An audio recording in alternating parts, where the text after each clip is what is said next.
Here, welcome to the podcast. Stop the music here. Thanks everybody for joining in on this Monday afternoon, or maybe Monday evening. Hello Ken, welcome. Tyson Smith, good to have you here. Hey Monica, nice to see you as well. Thanks so much for the hearts and for sharing. We're going to talk a little bit about how to stay consistent in your direct sales business. Dee Wentz, good to have you. Becky, always nice to see you. Miss Becky Spieth, a fabulous direct sales trainer. Certainly, nice to have you on. Sheila Custer, good to have you. Welcome, welcome. Hey Tyson, good to have you on. How many of you are challenged with staying consistent? You get to the end of the day and you think, oh my gosh, I didn't do anything in my business. Most of us feel that way. Or at some point we have felt that way, I should say, definitely. Well, thank you for that, Becky. I appreciate it. You know, I got my look on for my scope, so there you go. Sharon Swain, welcome. Good to have you on. If you'd like to share this and bring in other people, you can swipe to the right on iOS or an Apple device. You can swipe up if you're on an Android. Share it out with your Twitter followers, those in your tribe. Bring them on. I would certainly appreciate that. Hearts, as many of you know, that's kind of, hearts do a couple of things. A, it shows that you appreciate the content, or it's making some kind of a difference, or you're getting the point. And it also lets me know that you can still hear me. So that's awesome too. Ken, thanks so much for inviting your followers. I definitely appreciate that. Salut Bob, yeah, definitely. Good to have you all on this Monday afternoon. I have a quick question for you before I get into the topic. I would love to know, do you follow, are there any scopes that you follow that broadcast at a specific time every day? Like, are you one of those people who you know, wait for it, kind of like a radio show or a TV show? Or do you listen to a lot of the replays, or do you just hop on whenever it's convenient? I would love to hear your feedback on that, because I'm kind of trying to get my schedule together. Sheila, when you say no what? No, you don't listen at a specific time? No, you don't listen to replays? Share a little bit more. I would love to hear about that. While we're doing that, just to let you know, my name's Jackie Ulmer. You can learn more about me at JackieUlmer.com. You can sign up for my free report, which includes my 25 best lead sources online, how I've sponsored nearly 2,000 people who've come to me through the internet through attraction marketing. I love sharing that. Okay, usually replays. Looks like most of you kind of focus on the replays. That's awesome. Okay, there we go. Very good. That helps me a lot, because I'm kind of one of those people, I have a hard time sticking to a set schedule. I'm married to an airline pilot who literally is on his way home from the airport now. I sent him a text and said, when are you going to be home? You know, what's your ETA? Because I want to be done with my scope and, you know, ready to see him. He's been gone for 3 days, and that's the beauty of working from home, being your own boss. You can call your own shots. Maybe go to a late lunch, whatever it is, because it's only 12:30 here in California. So I always love to know, like, you know, do I need to be sticking to a set schedule or what? Which is kind of funny, since our topic today is creating consistency in your direct sales business. Now, so I'm going to go ahead and get into that. I mentioned my name, Jackie Ulmer, JackieUlmer.com. I've been in direct sales for 22 years. Built a full-time income pretty quickly, which allowed me to be home with my children. My passion today is teaching others, and especially women, how to build a global business from home without necessarily leaving it, and to do so with your children right there, and to not lose your mind and your family and your sanity along the way. So that's a little bit about me. Okay, so what are those things that we need to do to stay consistent? Well, I really want to encourage you to focus on 3 things every single day. Now, how many of you operate from a to-do list? I would love to just put a yes in there, or a no if you typically operate from a to-do list. I would definitely love to know that. Yes, okay, yes, okay, good. So most of you do. Anybody not? Okay, Dee Wentz, you don't. Okay. Anybody else not use a to-do list? Ish. Okay, yeah, I can relate to that. I can definitely relate to the ish. I've been the ish many times in my career. But I do find that I typically work better when I operate from a to-do list. Now, I will confess, and a lot of women will as well, I'm one of those that sometimes if it's not on my to-do list and I do it, I go ahead and write it down so I can put a check by it and mark it off. Anybody else relate to that? I know it sounds crazy, but especially when you're balancing and juggling all different things, and especially with kids, sometimes just being able to look down at that list and see something marked off of it makes us feel like $1,000,000. It makes us feel like we're achieving something. And that's a good thing. That's an important part of it. Oh, you operate on a whiteboard. That's awesome, Tyson. Good for you. I've done a whiteboard thing too. I usually tend to work better with small written lists because I can stick them in my pocket, I can carry them around and that kind of thing. So the 3 things that I want to really encourage you to focus on a daily basis to help you stick with consistency is to do something in each of these areas. The first one is always income producing activities. And the question is always, well, what is an income producing activity? An income producing activity is anything that puts you out into the arena of potentially bringing business into your fold, into what you're doing. And I really only put a couple of things in that category, and that is reaching out and contacting new people to share your business with them, reaching out and contacting new people to share your products with them, getting a new team member started, getting a new customer signed up on your products or selling your products or whatever it is. Hola from Mexico, Bonnie G, good to have you. Nice to have you in the house. Cool. So those are the income producing activities. That's the important part of it. Now, don't confuse blogging and even being on Periscopes or even what I'm doing right now. This is not an income producing activity. Could it lead to income later? Could it be an activity that leads to sponsoring someone onto my team, selling a product, one of my coaching programs, or perhaps selling products to a customer? Absolutely, it could lead to that, but this falls under what I call the passive marketing category, and there's a big difference. So first and foremost, you want to have those income producing activities on that to-do list every single day, and you don't want to go to bed until you have accomplished that. What you do within that is up to you. Maybe you're reaching out and contacting one person a day, maybe it's 2 people, maybe it's 5 people, maybe it's more than that. Only you know what's going to be a fit for you in that regard, okay? And so that's important that you definitely stick to that. Okay, then the second thing that you want to have on your list is follow-up. Now, some people might put follow-up also into an income producing activity because it certainly would fall under that. Follow-up would certainly follow under an income producing activity. There's no doubt about it. But I like to keep it separate because sometimes we can fall back on too much follow-up and not enough new contacts of people to share our business with them, share what we're doing, share our products and that type thing. So I really like to put follow-up under a second category. So that's number 2 on your list, follow-up. Now, who do you follow up with? Certainly customers. It's so important to follow up with customers. Sometimes, now if you're from the more of the party plan scope of things, you know the importance of follow-up with customers. Customers are the bread and butter, they're the lifeblood. And we know that customers, especially in party plan, often lead to more party hosts, more opportunity for us to get our products and what we do out in front of other people. And they are our best resource often to sponsor new people onto our team and teach them how to do the same thing. So customer follow-up is so important. If you're more from the network marketing side of things, a couple of things.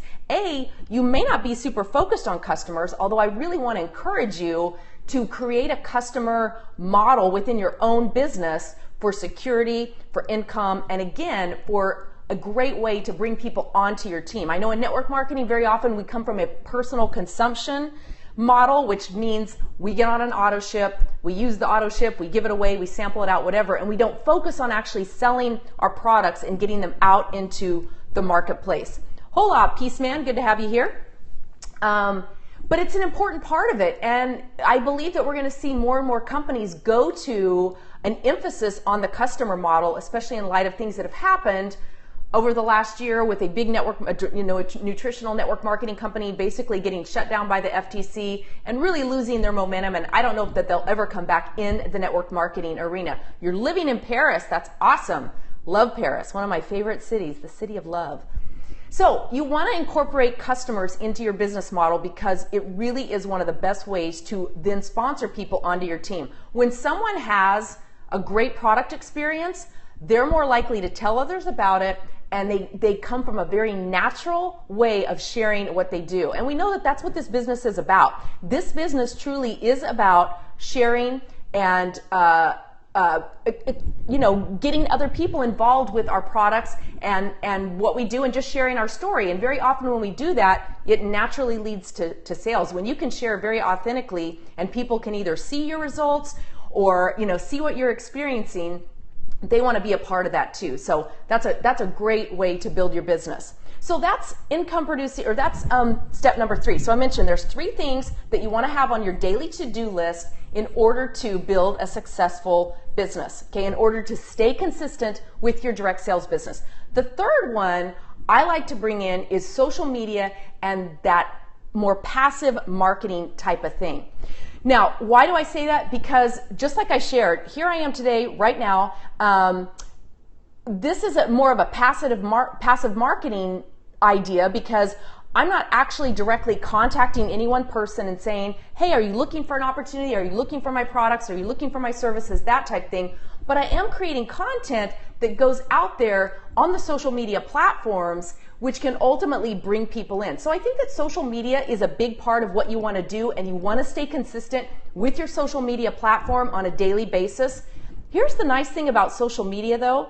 Other than this, like shooting a Periscope, although I didn't really have a set time when I woke up this morning, I'm kind of playing around with times, which is why I asked you in the very beginning, do you have set times that you actually listen to specific scopes that you get on, do that type thing, or are you more apt to listen to watch the replays, that kind of thing? Because that's important for me to know as I'm beginning to get back into Periscope. I love Periscope, and get back into that kind of thing. It's important to do that. Hey, Eagle SOC, it's great to see you. Jordan, is that you?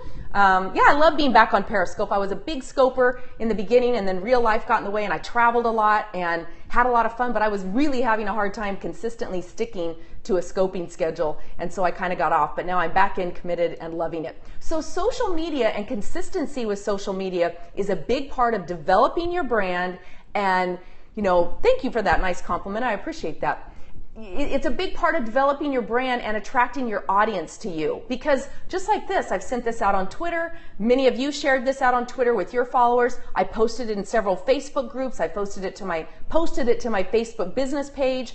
And of course, when this is over, I'll upload it to YouTube. I will upload it to my Facebook business page. And now it's content that can be used out there over and over again that can continue to get my message out there. And that's an important part of it. So social media and consistency with social media, you want to make that a big part of what you do on a daily basis. And learning how to share consistently on social media and attract an audience, not just through information about your business, not just through information about your primary business, but just even in subtle ways that shares the lifestyle part of what you do. Pictures paint 1,000 words, and social media really is all about pictures. So when you can share lifestyle updates, you can share travel, you can share being at the park with your children, those type things, when you can share that out on social media without ever even mentioning your company name, without ever saying, message me to join, without ever asking any of those type things, you'll create a following. So those are my 3 things. Jessica, hold that thought. I think I got your question. If not, I'm going to ask you to repeat it because I definitely want to answer it. It's a great question. So those 3 things, just to recap before I open it up for questions. You want to stay consistent in your direct sales business. We all want that. What are the 3 things to focus on? First and foremost, and those income producing activities. So important to focus on those income producing activities.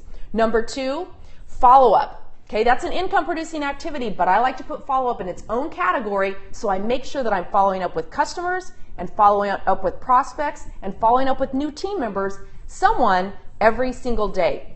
And then number 3, social media for consistency, for building your brand, for getting your message out there, so that as you are following up and conversing and having those conversations, people can find you on the social media platforms and see that you are a very involved, very engaged leader and someone who they want to follow. Okay, so those are my 3 points to staying consistent. Okay, Jessica, you asked, do I repurpose all of my content or do I pick and choose? Was that just specifically videos or all of it, or what? So while you answer that, I'm going to tell you, I repurpose as much content as I can. And there's many ways that you can do it. So if you're creating a video like this is going to save to my phone. Videos. Okay, yeah. So there's a lot of things that you can do with videos. This goes out on Periscope. This will stay on Periscope for 24 hours. It also automatically uploads to my catch.me site. So katch.me. I think it's .me, right? Not .com. Yeah, .me, I think, / Jackie Ulmer. You can find all of my previous Periscopes there. Now, I will then, most of them I do upload to YouTube. I've created a YouTube playlist on my own channel that is my Periscope replays, because I know that a lot of times with YouTube, a lot of times people are looking for quick, short clips, get in, get out kind of thing. And these aren't short, obviously, but I'm putting that content out there because I consume a lot of long videos on YouTube when I'm looking for specific things. I've mentioned I just drove home from Phoenix recently and listened to 7 hours of YouTube videos. I didn't need to be watching the video, but I could be listening to it and learning and, you know, doing personal development as I was driving, and got a lot of value out of that. And so I'm always looking for the longer ones when I'm driving for obvious reasons. So so if you have a good YouTube following, absolutely put that content out there and let it be working for you. And then I also upload it to my Facebook page. Now, I know for a fact that it doesn't get very much playtime, because on Facebook, people are there for social, and they're there for just short little clips of information. And so for the most of the time, this is probably going to go into a 20-minute video. They're not going to take the time to do it, but it's content that's out there, and you just never know. You just never know who you're going to catch at the right time, because again, I've watched plenty of long videos on Facebook when it's something that captures my interest, when you use hashtags and something along those lines to where you capture people's interest. I will stay on it. I'll stay on it while I make dinner, while I walk, while I'm at the gym, a lot of different things like that. So absolutely repurpose that content and put it in as many places as you can, because you never know when and where you're going to catch your perfect target audience. So that's a great question. Yes, I put it on a business page on Facebook. I don't upload it to my personal profile. Occasionally, if it's a video that I feel will have impact, then I will share it from my business page to my personal profile, which is technically within the Facebook policies and procedures of the way to share your business. We all kind of skirt that issue from time to time, right? And I do too, believe me. I know how to stretch the rules, but that's how I will share it to my personal profile, and I only pick and choose doing that. I may share only twice a week from my business page to my personal profile, but I am sharing it because, like I always say, our business, we need to not be afraid to put our business out there on our public profiles. Why? Because I think of all my friends who are real estate agents. Every week they post their open houses. Doesn't offend me in the least. I'm not in the market for a house, and certainly not in a market for a house where many of them live. But it doesn't offend me when they put their open houses out there. They're just doing business. So if I'm not interested, I don't click on it. I may give them a like or whatever. And so you want to learn to look at your own business that way. Learn to share it in just a very conversational way that isn't all hypey and salesy, that says, oh, come look at my business, come join my opportunity, anything like that. But you do it in such a way that will create the curiosity for the ones who are curious, and the ones who aren't just move on about their day. Think about how many things that you move on from in your news feed every single day in Facebook. So there's a balance between figuring out how to do that. If you just keep doing it, you'll definitely figure it out. So that's what I have on staying consistent in direct sales. I would love to take a few more questions. We have just a couple more minutes. Again, thank you so much for the hearts. I appreciate that. I appreciate those of you who shared. The hearts definitely let me know that, A, you're getting some value out of the content, so I appreciate that. And you just tap the screen for those of you who may be new. I know that Periscope is growing as a tremendous platform, but a lot of people still don't totally know how to use it. And it is always fun to go back and look and see who gave you hearts, like who is sharing the love. I definitely appreciate that.